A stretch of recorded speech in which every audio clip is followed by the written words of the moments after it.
And they've had a variety of problems early. They're running 13th right now in Beatty. Now, this is Jack Johnson, what's left of his Nissan on the highway, and obviously going very slowly. Now, this is in the town of Silver Peak, so we should tell you that there is a 25-mile speed limit through here that they are enforcing because it does run right through the heart of town.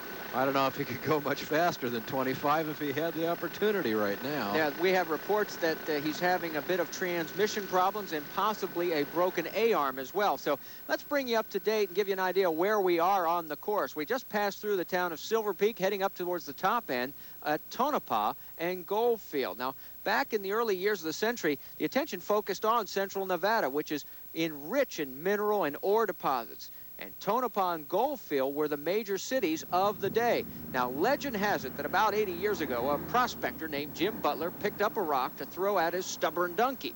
But when he noticed the weight of the rock, he decided to have it assayed instead. And Butler had accidentally discovered one of the richest silver deposits in history.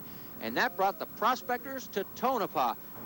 The boom is long since over, but mining is still important. Silver was the reason we're even sitting up on top of this mountain at 6,200 feet, and we're 15 miles away from the nearest water hole. So wherever they found silver, that's where they made the camp. And we're 6,200 feet above sea level. Our population right now is about between 4,500 and 5,000 people. And we're back into the mining business again because Cypress Mines has bought the Anaconda property. So it looks like the mines are going to boom here in Tonopah again. Now, revenue is also generated by the nearby nuclear testing facility and, believe it or not, tourism. This hotel was once stalked by the great Jack Dempsey. In the 30s, Jack Dempsey was a bouncer here in one of the local bars, a place called the Big Casino. And actually, he bounced in 3 or 4 of the bars here in the community. But he was quite a brawler, and at that time he was just getting started, and he had some fights in the local bars. And he also traveled and worked out in some of the other places in rural Nevada, Goldfield, Ely, and some of these places. Speaking of Goldfield, this is Sacred Heart Cemetery. It's now abandoned and in disrepair, like much of the city, which was ravaged by fire in 1923. But in its heyday, Goldfield outdid even Tonopah, its neighbor to the north.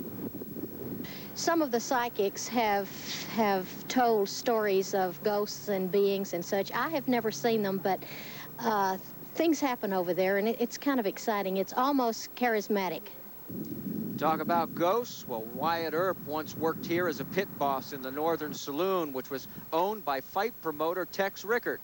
Virgil Earp served as deputy sheriff. John L. Sullivan also fought here besides Jack Dempsey, as well as battling Nelson and Joe Gans. Historically, Goldfield was the largest city in the state of Nevada. In 1909, we had 21,000 registered male voters. We were the largest city. Las Vegas had a population of 200. Gold was the general product.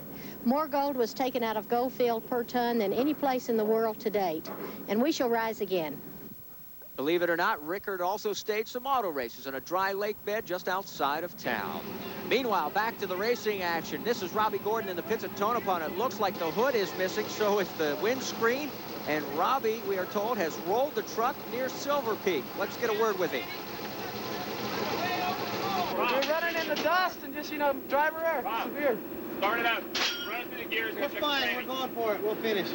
We're okay. Well, Rob's being a little tough on himself because we heard from his crew that the brakes went out on him at about 100 miles an hour, and he was lucky to save as much of the truck as he did. He went off a cliff as it was. Boy, and the damage